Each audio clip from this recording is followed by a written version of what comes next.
Une personne sans référence, un bon matin devient une légende. Namesana nangate koyebanae. Les courtes prières en public et les résultats sont magnifiques.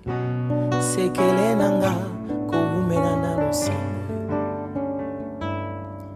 Il m'appelait, je le sais. Likabwezo pela katinanga Namituni pona nini Ezo umela Yakolobe zebele. Bonsoir très chers bien-aimés, paix et grâce chez vous, paix et grâce dans vos maisons, dans vos familles. Que la main de Dieu ne cesse d'être votre partage. Nous sommes encore très heureux de nous retrouver dans cette tranche de temps d'édification avec notre structure ATK Édification, donc que nous présentons même votre serviteur Aristoni Katumbai. Alors, je crois que Dieu va encore nous faire du bien dans cette tranche avec ces nouveaux messages que nous allons partager avec vous, et je crois que tant d'entre nous seront bénis, édifiés par le message. C'est vraiment un message très capital. On peut prier. Seigneur, je veux que tu nous apportes un peu plus de lumière sur les Saintes Écritures à ces sujets que nous allons partager. Que quelqu'un soit béni et que la vie spirituelle de quelqu'un soit boostée au nom de Jésus. Amen. Alors, le message que j'aimerais partager avec vous dans cette rubrique de ce que l'Église doit savoir, ce message s'intitule « Comprendre les extases ». Comprendre les extases. Comprendre les extases. Je pense que vous voyez peut-être le fond des affiches et même notre livre, notre ouvrage qui est la culture prophétique, qui a été publié il y a de cela plusieurs jours. Et donc, ce sont de matières que nous traitons aussi, nous avions traité dans cet ouvrage. Si vous voulez avoir encore un peu plus de lumière, vous pouvez vous procurer le livre juste en nous contactant par le numéro qui est là. Mais qu'à cela ne tienne, nous allons partager ce que Dieu nous a mis à cœur sur ces sujets des extases, comprendre les extases. Déjà, je sais que vous serez d'accord avec moi qu'actuellement dans le monde ecclésiastique, et même quelques années passées ici chez nous au Congo, en RDC, avec le média, ces sujets faisaient rage. D'autres qui parlaient de sortir en esprit, d'autres qui disent peut-être que c'est l'occultisme, d'autres qui disent que c'est pas du tout cohérent avec la parole de Dieu. Donc voyez-vous, il y a quand même tout un tas de choses qui ne cessent d'être, qui ont été dites, et même dans les temps actuels, il y a des gens que nous rencontrons parfois qui posent des questions, celles de savoir, mais est-ce qu'un chrétien peut-il sortir de son corps et tout ça? Bon, je crois que ce qui nous est très important et très capital sont les Saintes Écritures, parce que c'est à Lucie ou par les Saintes Écritures que nous aurons un peu plus de lumière. Ce que je vous préconise déjà, c'est les extases. Nous allons en parler. Déjà, lorsqu'on parle d'extase, il y a un terme le grec qu'on utilise, c'est extasis. Extasis, c'est juste pour signifier un déplacement, pour signifier un changement d'état ou l'action d'être hors de soi. C'est-à-dire, c'est l'action d'être hors de soi. C'est l'action d'être hors de soi. Et quand on parle des extases, j'aimerais vous dire que c'est aussi une des dimensions dans le monde des visions, c'est-à-dire à ce qui concerne les visions, parce qu'il y a plusieurs façons, plusieurs manières dont les visions peuvent se produire. Il y a aussi la dimension de l'extase, parce que la dimension de l'extase, généralement, c'est que vous n'êtes pas seulement en train de voir la vision, mais vous-même, vous vous retrouvez en action dans la vision. Je vais aller encore un peu plus loin avec les Saintes Écritures pour nous faire comprendre ces choses. Parce que lorsqu'on parle des extases, en fait, on utilise aussi parfois l'expression être transporté en esprit. Vous verrez par exemple l'apôtre Jean, lors de l'Apocalypse, il dit « Et l'esprit me transporta ». Voyez-vous, l'esprit me transporta sur une montagne et je vis telle chose.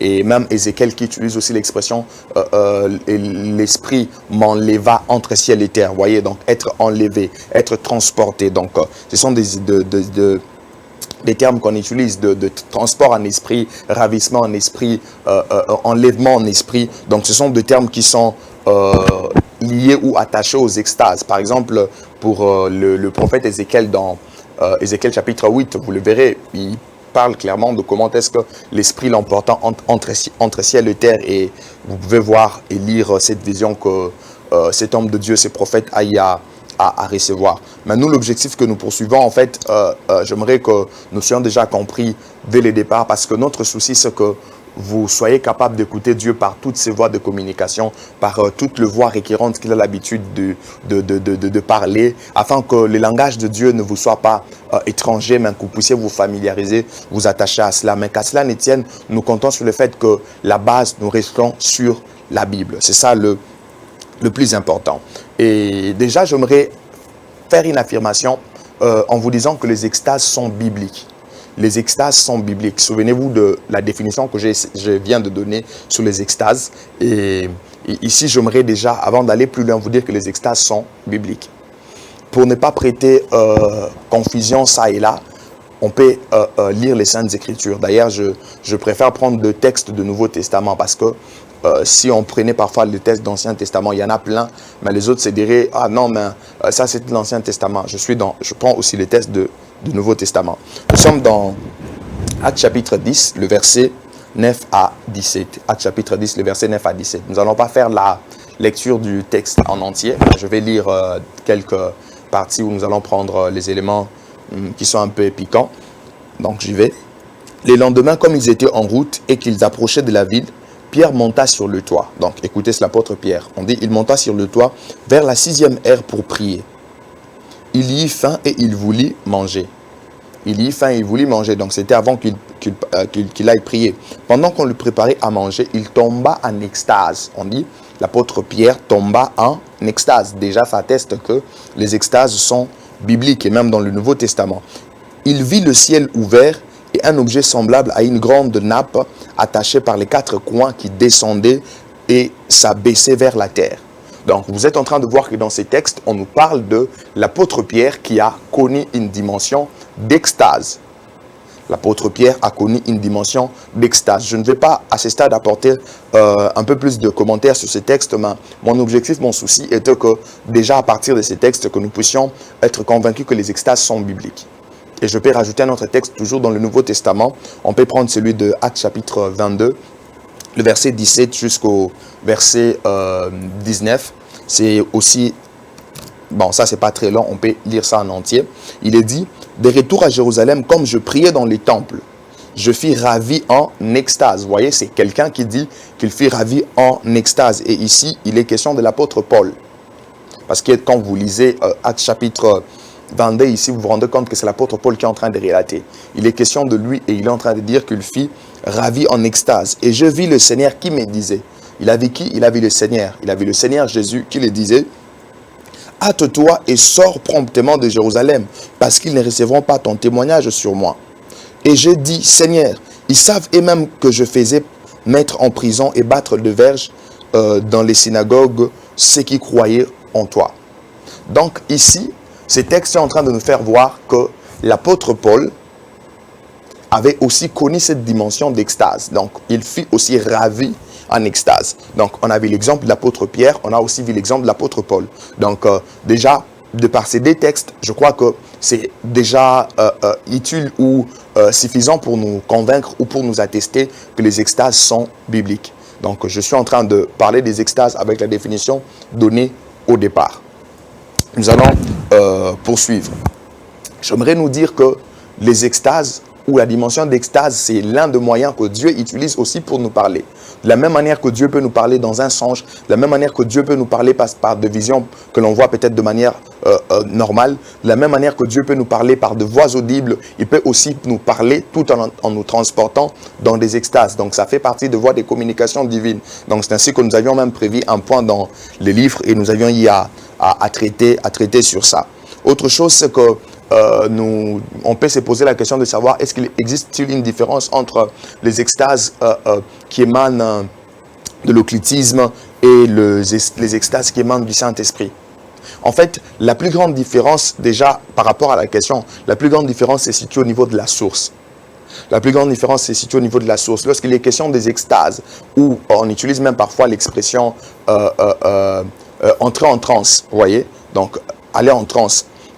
Lorsque les extases lorsque les extases sont liées à l'occultisme, c'est-à-dire qu'il y a des formules magiques, des incantations, parfois que les hommes utilisent ou certains points de contact qu'ils essayent de mettre afin qu'ils aient accès à ces mondes spirituels ou afin qu'ils aient accès à cette dimension d'extase, leur permettant peut-être de sortir hors de soi pour faire certaines choses. Mais là, pour les extases qui émanent du Saint-Esprit, qui émanent de Dieu dont nous sommes en train de parler ici, c'est-à-dire ce sont des choses que nous expérimentons avec le Saint-Esprit. Ce sont des choses que nous expérimentons avec le Saint-Esprit. C'est l'Esprit qui nous rend capables. C'est l'Esprit qui nous transporte. C'est l'Esprit qui nous ravit. C'est l'Esprit qui nous y amène.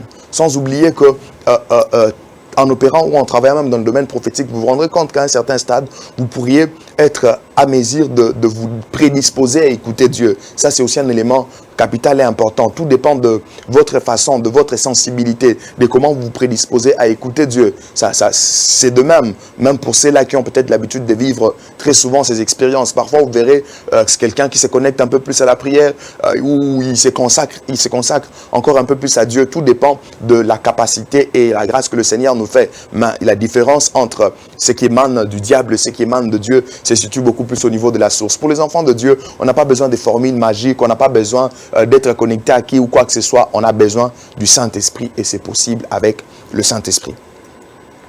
J'aimerais énoncer quelques vérités liées aux extases. J'aimerais énoncer quelques vérités liées aux extases afin de nous permettre de mieux comprendre encore ces choses ou mieux comprendre encore ce que nous sommes en train de dire.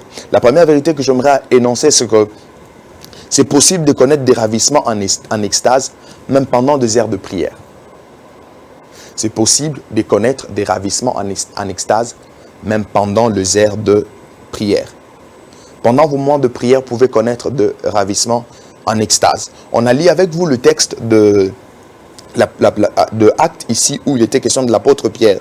Pour lui d'ailleurs, on dit qu'il monta sur le toit vers la 6e heure. Il monta pour prier. Et lorsqu'on préparait pour lui à manger, ça et là, du coup, il y a une dimension d'extase. Donc, qu'à cela ne tienne, j'aimerais nous dire qu'on peut connaître des extases alors qu'on est en train de prier. Ça, c'est possible. Moi qui vous parle personnellement, je peux en témoigner. Donc, je connais aussi ces genres d'expériences où vous êtes en train de prier, mais vous sentez que vous êtes emporté. Ça arrive. Deuxièmement, le ravissement en esprit ou les extases peuvent aussi avoir lieu en dehors de moments de prière. C'est-à-dire, vous n'étiez pas en train de prier, mais l'esprit vous amène en extase. Ça aussi, c'est possible.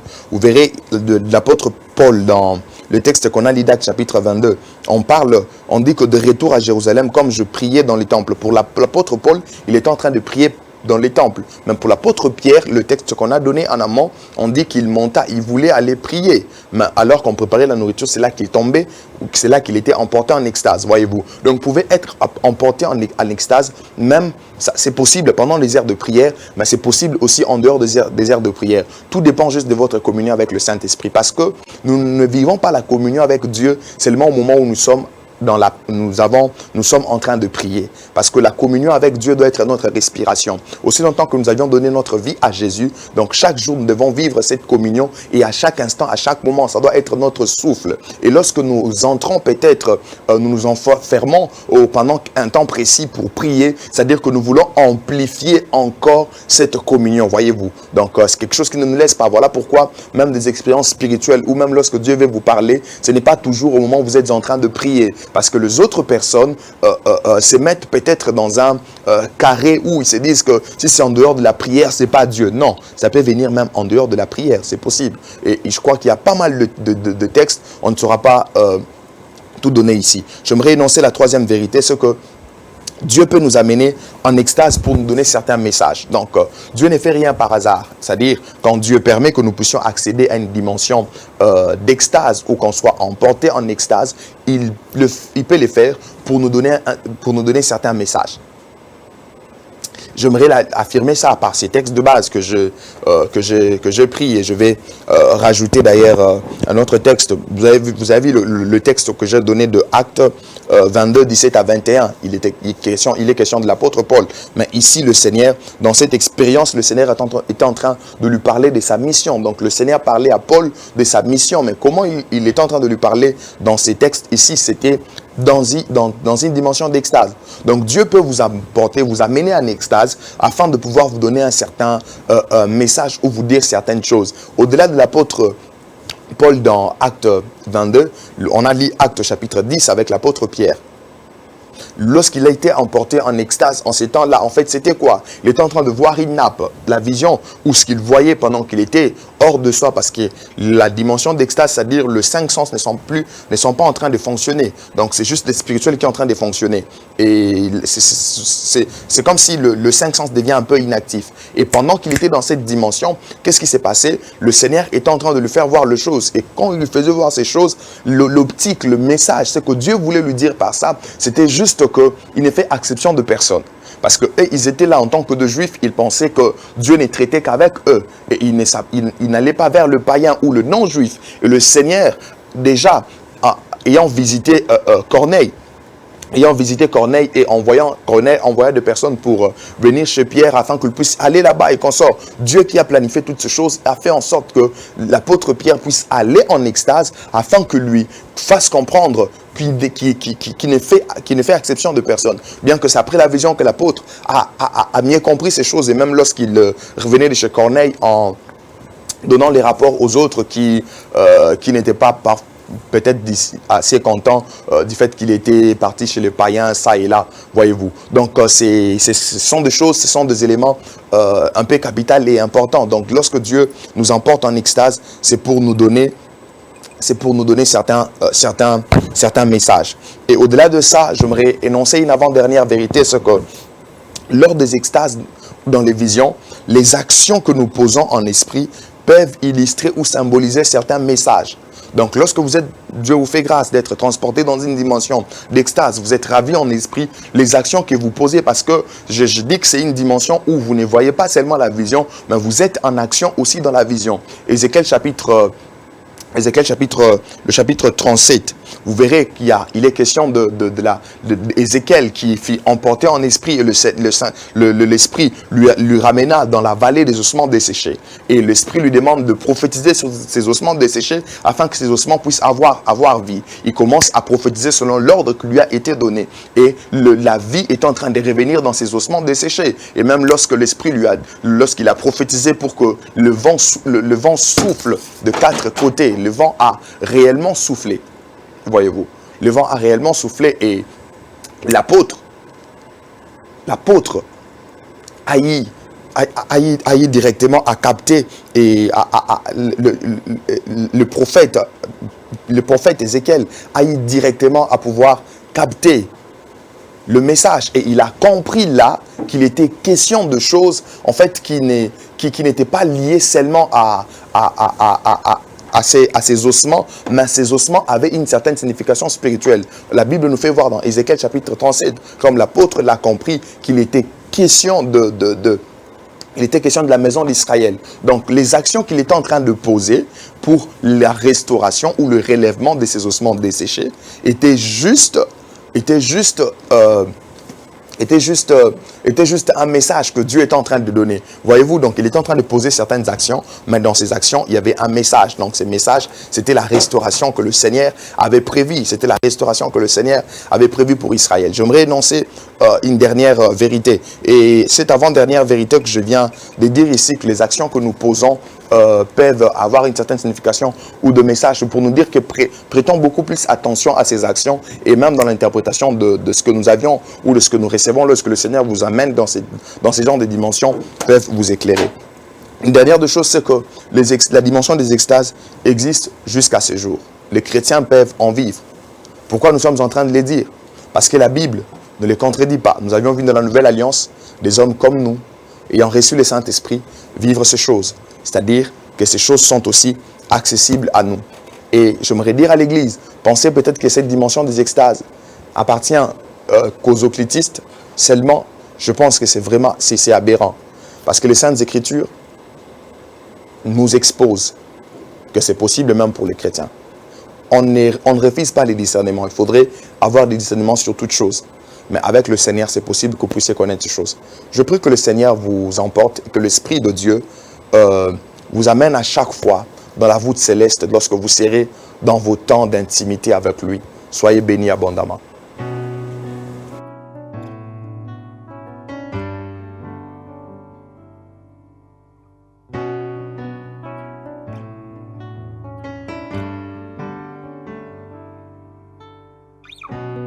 Une personne sans référence, un bon matin devient une légende. Namesana nangate koyebanae. Les courtes prières en public et les résultats sont magnifiques. C'est que les nanga koumelana l'océan. Il m'appelait, je le sais. Likabwezo pela katinanga na mituni pona nini ezo umela yakolobe zebele